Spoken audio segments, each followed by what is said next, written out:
I just want to do God's will. What you're seeking is a blessing from God. You must expect a miracle. You have the power of choice.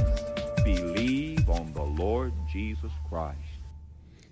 Welcome to Life Today Live. Good to have you guys here. And you know, here at Life Outreach International, you could say that we're trying to do some good things. And I think if you're watching this, you're probably of a like mind as well. We want to do good. Who doesn't want to do good in this world? At least most people will say they want to, whether we do or not, different issue. But today we're going to talk about doing not just some good things, but a little more. How do you improve on doing good? Interesting question. And to discuss it, I have someone who actually has a very interesting background. It's in advertising, which I love. I'm a big fan of advertising and marketing and branding and all those types of things. This man had an interesting experience that led him to really take a different track in life. And out of many experiences and life lessons, he has a new book. It just dropped in January. It's called Do More Good. And his name is Bill McKendry. And Bill, it's great to have you on Life Today Live. Well, thank you, Randy. Great to be here with you. So love that intro. It's nice. Try to make it interesting. But here's the thing. Your background I find very interesting. I'm a little inclined in that direction, but I think a lot of people will possibly relate to where you're at. People, especially people that work out in what we call the secular world, right? But give us a little bit of background so we can understand how these life lessons came into play. Yeah, I mean, my background is I grew up in Michigan, but moved to Colorado and ended up working after going to college in Colorado. I ended up working at an agency called BBDO, and BBDO is based in New York, and they do like things like Pepsi and Chrysler and stuff like that, right? So I started my career working for BBDO, working on American Express and Dodge and Taco Bell, and so I really learned how to communicate at I think at the highest levels. These are some of the world's greatest brands, and they obviously have had an impact on our culture. And so that background is where I started my career. What were you doing exactly? I mean, were you like point person for these campaigns? Were you media buying? Yeah, my background is as a writer, as a writer and a creative person, right? Okay. And then I ended up moving back to Michigan and starting an agency with another guy that I actually had met originally in Colorado, but his career took him to Chicago, and he was working with Leo Burnett in Chicago. And Leo Burnett, I mean, if you ever take a riverboat tour in Chicago, I mean, they'll run you by the Leo Burnett building, right? Which is, they're one of the biggest advertising agencies in the world too. And, things like McDonald's and Hallmark and Disney and stuff like that. Yeah. Stuff that he worked on. And we came together in Michigan, and we can see God's work in our path, and quite honestly, I think God was kind of like, will you guys get together? I keep putting you in the same place, Yeah. So you finally get it together, right? So we became partners, and I'm a writer by trade, and he was art director, film director by trade. And so we made a natural partnership in as far as making a product and create a product. Yeah. So what we got are a couple of madmen who are totally trying to sell the world their products and making them look good and making them desirable. Where's God in all this? When did he come into the picture in the forefront of your mind? Yeah, that's the thing, in the secular world, especially the secular advertising world, it's a lot like Hollywood, right? Lots of creativity, lots of long hours, lots of, we used to joke BBDO, even though it stood for 4 names, we used to joke it was better be done overnight, right? And Leo Burnett, they used to joke there it was called Leo Burnout, right? I mean, it was just, they worked just so hard, right? But 2 things you never discussed at work was religion and politics, right? It was just totally, you didn't, and especially if you were conservative and you were a Christian, you certainly didn't bring that up because it wasn't the right environment for that. So actually, Jim Haney and I, when we started Haney and McKendry, we knew each other. We knew each other in Colorado. We knew each other for a long time. But it wasn't until a lunch one day that I had actually asked him to work on a project with me because I had landed a pretty sizable client out of Tucson, Arizona, and they made doorknobs and handle sets. So if you go into a Home Depot or a Lowe's, a Wiser Lock doorknob or handle, would be there, right? And they were based in Tucson, Arizona. They were doing a national TV campaign, and they even had their own bowl game at the time. It was called the Wiser Lock Copper Bowl. Nice. And so Jim was, I asked Jim to come help me on this because, we both had big brand experience, and I'm living in Michigan with a lot of people, small town of Michigan, where there's not a lot of people who have that experience. So I said, hey, let's team up on this. And he goes, oh, great. So we sit down having lunch expecting to work on, just the ideation of this, right? Mm-hmm. And then he asked me, he says, how things going? And he could tell by my response, I was a little frustrated. And he asked me, he said, what's bugging you? Everything seems to be going along just fine. I go, hey, Jim, I don't know. We're working on a doorknob handle set company. My big fear is someday I'm going to die, right? And on my gravestone, it's going to say Bill McKendry was the best marketer of doorknobs and handle sets in the history of this category, right? And I go, I don't want it to say that, right? So as good as it seems in business right now, it's very frustrating. And at that point, Jim looks at me and he said it in the kind of tone of voice that you would say it in a big agency. And he looked at me, he said, Bill, are you a Christian? And I said, yes, I am.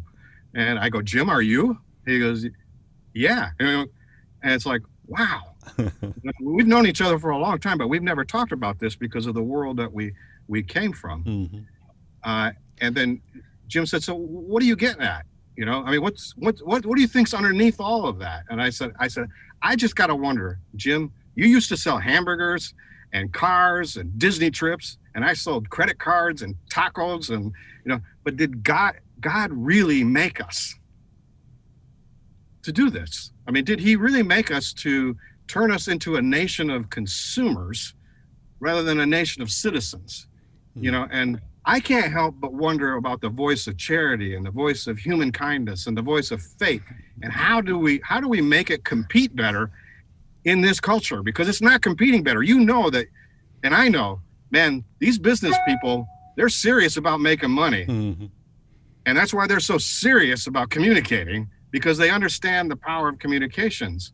And at that point, Jim looked at me and he said, Bill, I just got to ask you a question. If you and I were to create an agency, what kind of agency would Jesus want us to work at? Oh, dangerous question. Dangerous question. That can change your whole life. Yeah. And so at noon, this is at noon, we worked till 4:00 in the morning the next morning, figuring out what kind of agency, Jesus wanted us to work at. And, we ended up coming to the conclusion that for the first time, we're 33 years old. We have a halftime moment and we say to ourselves, how can God be in our business? How could God be in our career?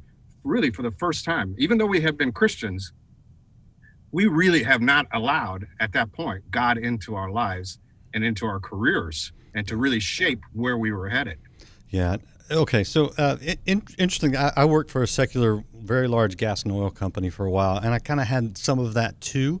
But I have to say that the experience that I got working at a Fortune 300 company, I think God wanted me there. I agree. I look at my journey, right? Yeah. From the big advertising world, it's like God needed me to learn that stuff. Mm-hmm. He needed me to work with some of the world's best people, regardless of their faith and whether their position. He knew that I was working with fantastic people and that he would use that later, right? Right. I believe too, like I was born into a family where both my parents were deaf, and so sign language was my first language. And I can now look back and my whole journey up until 33 years old and say, God was in control of my entire journey. And he put me into a family where I had to be an interpreter for my parents. And I had to learn at a very young age how to be a voice for people who need help. Yeah. Right. Wow. Yeah. And so, then we parlay that to that experience and the big advertising experience. And then I look at my journey and go, God completely prepared me. And for the first time, my eyes were open to say, my vocation, advertising, as strange as this sounds, was a calling, and a calling for him, not unlike being a pastor, or not unlike being a teacher, or in ministry, or a missionary. Yeah. God had prepared us, both Jim and I believe, to do exactly what we're doing today. Yeah, and I want people to hear that, because some people, I've known people, especially now that I work in full-time what I call vocational ministry, I know people that say, I'm working out here selling doorknobs or something, which they go, okay, that just seems insignificant, it seems meaningless, but you got to understand that God does put you in places like that for a season to prepare you, and so you should be diligent and prepare and be a great employee or boss or whatever you're asked to do, because you're probably going to have that moment like you guys had at lunch where you weren't looking for it, but you knew something. I can't imagine God kind of laughing as you guys walked in that restaurant that day and went, wait till they see what's about to happen, because when you get that call, you got to answer it, and that's what you guys did. Exactly. And not only did we get the call, I mean, he made it painfully obvious at that point, but he also made it painfully obvious that we could have done this sooner too if we were a little smarter, right? A little more obedient. But I don't think that's really the case. I really think God said, you need these foundational experiences. Right. I'm going to keep putting you guys in each other's path. Jim and I worked across the street from each other in Denver. Wow. Right? Wow. He goes to Chicago. I come to Michigan. My sister-in-law has a place in Chicago, and she tells us, hey, if you ever want to, and this is before we had kids, she's like, hey, if you ever want to be in downtown Chicago, my boyfriend is in Minneapolis. I could use somebody to take care of my cats on the weekends. And she had this great place overlooking Navy Pier in Chicago, right? So my wife and I are like, heck, let's go down there for the weekend and stay in her place, feed the cat. Yeah. 4 doors down from my wife's sister in this building in Chicago is Jim and Sharon Hainan. Wow. We see each other on an elevator, and we're like, oh my gosh, you guys are, Jim, Sharon, you're in Denver, but you're in Chicago now, and you live 4 doors down from my sister-in-law in the same building. So God kept allowing us to see each other, but then he made it painfully obvious at that point, because Jim was extremely frustrated with his career, and I was extremely frustrated with mine, and there's no explanation for it. We were successful. By all means, we were successful. Yet God had laid it on our hearts that he didn't make us really to do this. He made us for something else, but he was preparing us for what he wanted us to do. Yeah. So while you're doing some good things, you get the call to show the book, do more good, right? So what does that lead to? I mean, what does that look like? What kind of path did that send you on? Yeah, so I mean, Do More Good is really about educating nonprofit and faith-based organizations on how to compete better, in this economy. In communication, through communication. So they're already doing good, and I really believe that they're very wise about how they communicate, that they can generate more awareness and more support and have greater impact as a result of using the power of communications. And so the whole book is basically an instruction manual and roadmap on how to more powerfully communicate and compete better. Because one thing that nonprofit organizations and faith-based organizations don't really understand is they don't understand the competition. Many of them, you ask a faith-based, I worked with over 300 Christian organizations in this country, right? And you can ask them, who is their competition, right? And they go, well, I don't really want to talk about my competition because my competition is another really great ministry, right? Right. But the reality is it's like, what do you need to be successful? Well, we need people's time. We need people's money. We need people's engagement. We need, as many resources as we can muster to help us do more good.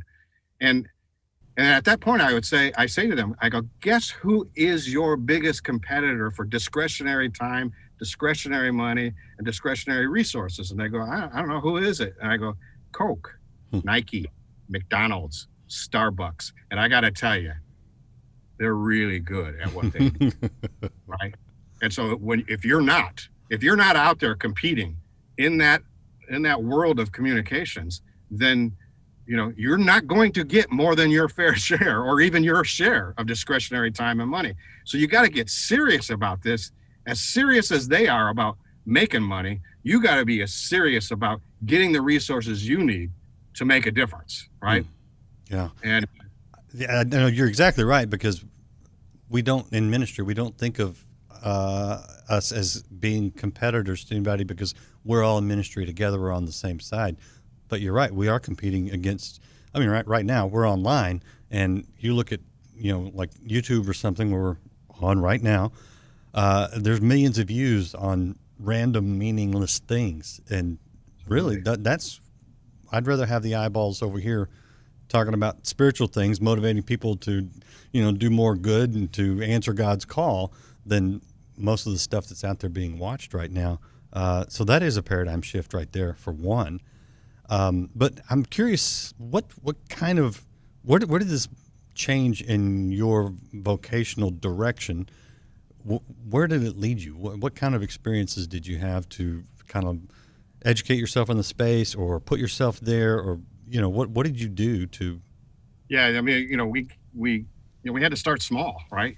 Because it's very interesting. Like, I talk to a lot of college students today, and I say, in 2022, starting an advertising agency where 50% of your efforts are going to be dedicated to faith-based organizations and nonprofits sounds like, in this kind of purpose-driven world, right? It sounds pretty reasonable, right? But in 1994, when we started doing it, people thought we were nuts. and and it wasn't, I always say, it sounds like a great business plan. I'm telling you, it was a terrible business plan. And literally, we almost went out of business 4 months into business. And thank God that we got, a client that, and an opportunity that pulled us out of, shutting our doors. But we had to start small. And our first client was actually a rescue mission in Grand Rapids, Michigan, where our offices were. They were actually just around the corner from our offices. and we were looking for, how do we work with somebody and use them as an example of how the power of communications can really change things. So we decided to almost adopt this rescue mission and say, they're going to be our first case study on what is possible, right? So we went down there and we met with the executive director, and his name was Reverend Lehman, and he had just arrived at this rescue mission from another rescue mission. And so he was new to town, and I think he was very open to hearing a lot of ideas, right, of what he could do. And we joke, because his name was Reverend Layman. We were always like, "Are you a reverend or you're a layman?" Yeah. We always had a lot of fun with that joke. But we, so we sat down with him, and I told him, I said, we think we can change the trajectory of your ministry. And he explains to me at that point, he goes, "We're a 95-year-old rescue mission, and we're struggling to get by." And I said, "What is your dream for this mission?" He goes, we don't struggle anymore. Now, we attract people on our board that really can make a difference, right? And we increased our level of donations, so much so that we can build a women and children's center, because at the time the need was, there was nobody serving women and children and families. They could only house men. And he goes, "I see the need. It's growing all the time. That would be my dream." And so I said, "We're going to approach this like we do any other client. And I'm going to ask you who your competition is. We're going to, what do you need to be successful?" And we went through everything as if they were just a normal client. And we ended up building an effort for them that, within 6 years, they built a world-class women and children's center, right? Wow. And they grew their fundraising from $400,000 to $14 million. Jeez. And so, but it required we do certain things, and that was, number one, we always try to get insights, right? Yeah. We really try to understand our clients. If our clients have, guys that deliver food or whatever, we sit with those people and we go on their routes. We really try to understand the customer journey so that we get as many insights as we possibly can to understand how to communicate very well what is unique and distinguishable about that particular brand, right? And so for a rescue mission, that meant Jim and I had to stay overnight and really learn. How did that go? I mean, I know, my kids, I think a couple of my kids anyway, did that in high school as some sort of experiment where they slept on the streets for a night, whatever. Yeah. And I'm like, that's really not how it is, because you got teachers watching over you, and you got all the equipment you need, because we have nice clean sleeping bags upstairs, right? Yeah. Did you learn anything in that? I mean, when you got into where they were at, what did it do? We learned a great deal. Jim and I did something really stupid. We tried to be homeless people, right? So we didn't take a shower for 2 weeks.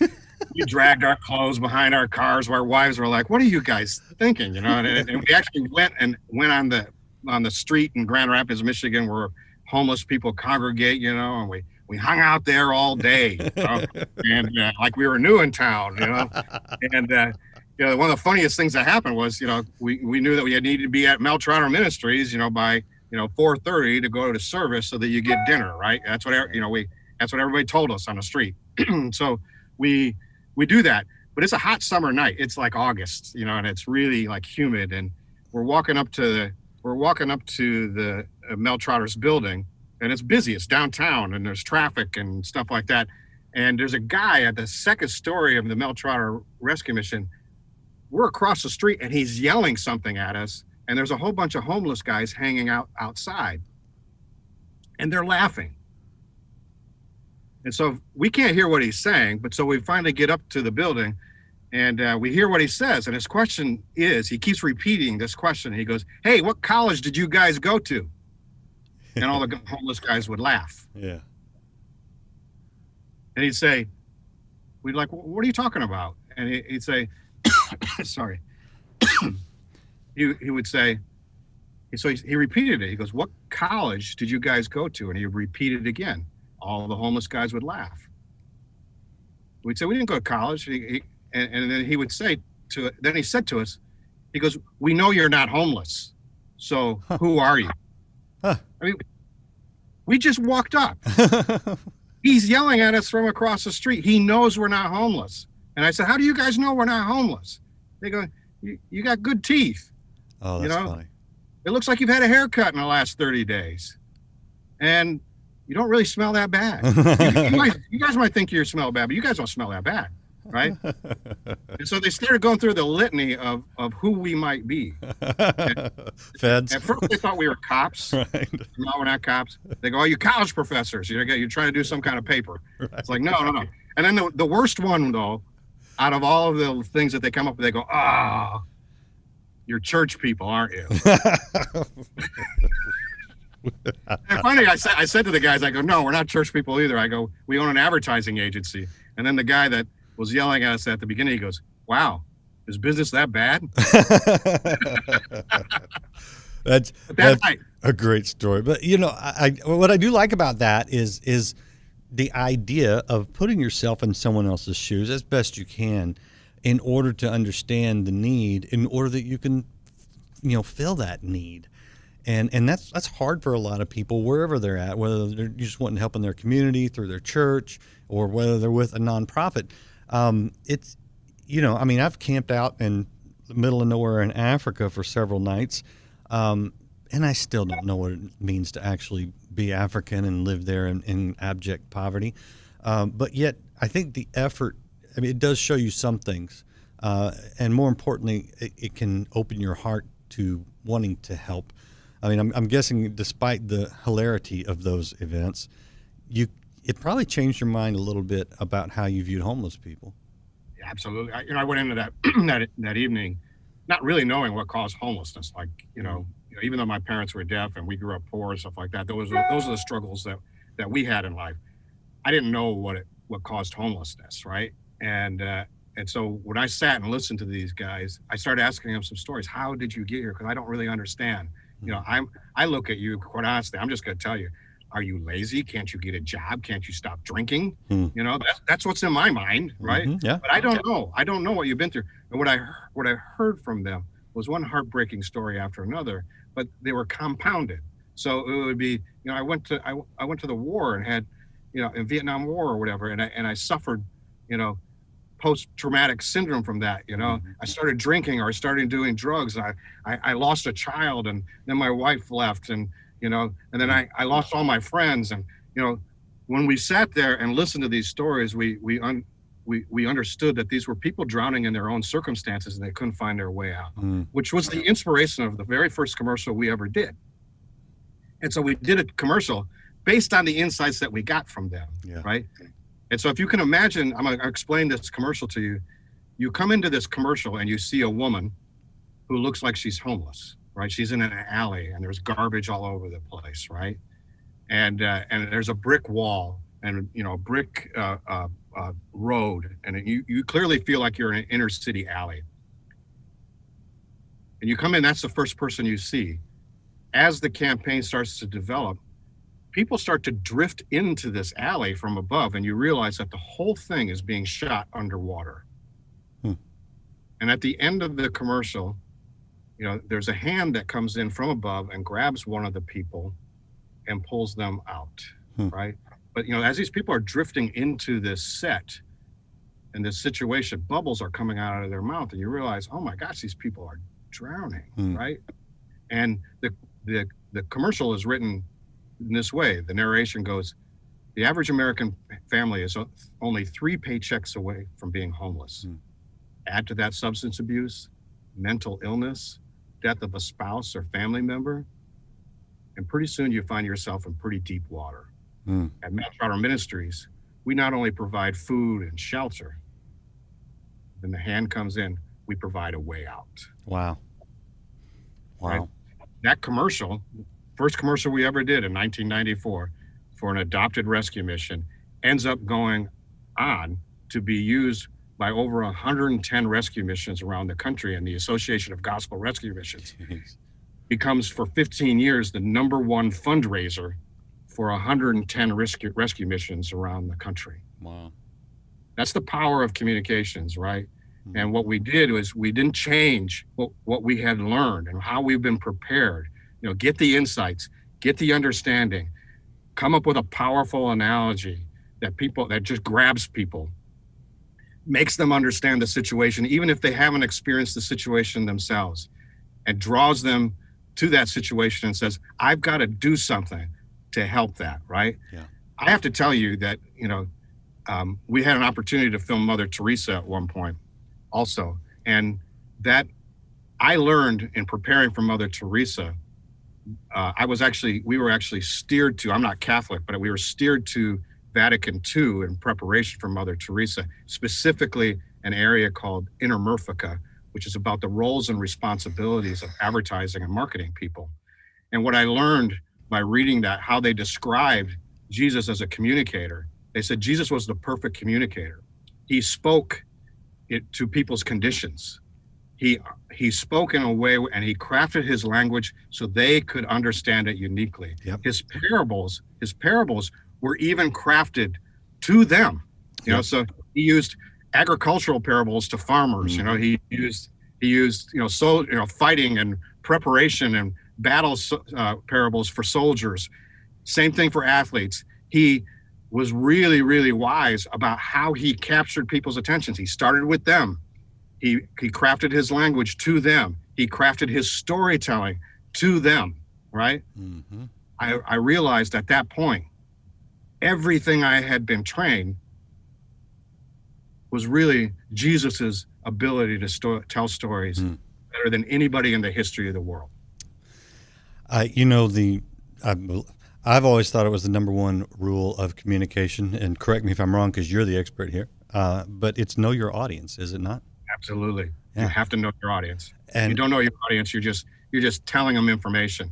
That's not what they want to hear. They want to hear, what difference is this going to make in my life, somebody else's life, right? Yeah, and that's if anybody watching this interview walks away with anything other than a smile and a really kind of like, that was a cool story. Here's the thing, wherever you're at, you need to know your audience, which requires listening, some compassion, some understanding, and whether that's with a spouse or a coworker or somebody at school, this path works for everybody. And I want to show you the website real quick. It's called domoregood.com. There's some interesting things there, and Lord knows if you're in the nonprofit space, you're going to check this out, as well as the book is available, Do More Good. But I think whoever you are, wherever you're at, whatever you do, what Bill did was he heard God stirring, and granted he had a little bit of more of a, God was like putting him in the path of someone to work with, pretty obviously. But the important thing is that he heard God and obeyed, stepped out in faith, took a risk, and took what he did know and applied it to speak truth and to speak life and to help people, and it blew up, and he's been doing it ever since. And Bill, when you talk to people who, they're not in the advertising space, this is not their world. Do you see that just going through the same steps of obedience and listening and taking that risk and learning what you can and being willing to kind of put yourself out there? You guys were on the verge of failure. We have to be willing to fail for Christ sometimes, and that's okay. Does this translate across wherever people are at? It does. I think it was Martin Luther King that talked about, whatever God has called you to do it the best that it can possibly be done, right? Mm-hmm. So much so that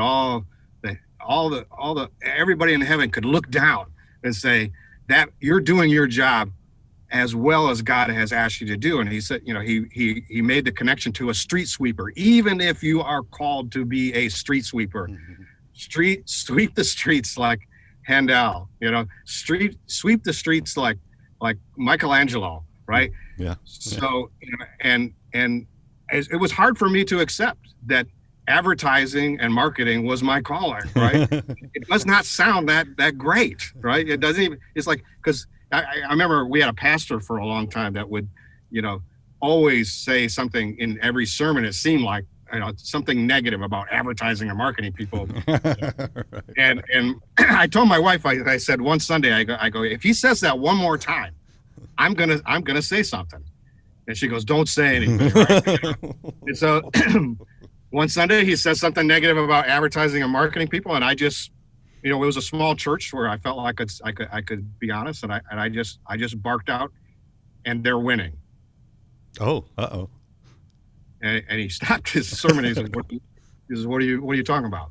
I go. You keep bringing up negative advertising and marketing people, but they're winning because there's more people outside of this church not coming than are inside this church. And so, if you really want to understand the power of communications, watch what they're doing and figure out how you can do it as well, or not, or better, for this church to attract these people in. Did you get invited to lunch that day? Yeah, of course. Now I was like, well, all right, Bill, we heard you. What do we got to do? Okay. And I did. I helped the church and with its marketing, and we grew and stuff like that, right? But you could sit around and you can look at the industry and you can say that industry is not doing it well, or doing this culture anything well, or you can say, what is it that we can learn from them to help us be better? Yeah. And I think there's a lot to be learned. Christians are still learning. I feel like the film industry, for example. Yeah. And they're getting better and better and better. I think the greatest thing I think I've seen, content-wise about Jesus and Christianity is The Chosen, for example. Mm-hmm. And it's just, you can see it, but if you look at Dallas's career and see some of his earlier movies, right? Mm-hmm. And you go, those weren't that good, but he was learning his craft, God was teaching him. And now you look at what he's done, and I go, this is the most authentic portrayal of Jesus I've ever seen in my entire life on film. Yeah. Right. Yeah. No, it's great. And you can curse the darkness all day long, or you can shine a light. And I think what Bill and I are saying is take what you got, take what God's given you, no matter how insignificant you think it is, shine the light, and you can do it. Bill, I love the conversation. Appreciate the insight. And just appreciate your time sharing with our guests here today on Life Today Live.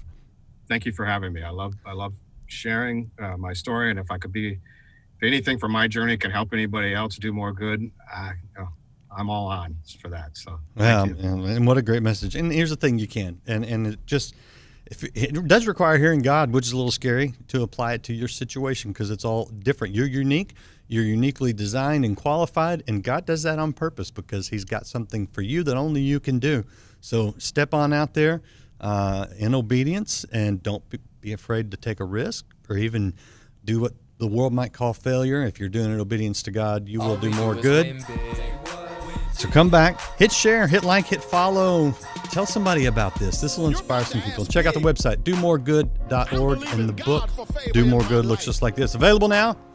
We'll see you next time here on Life Today Live.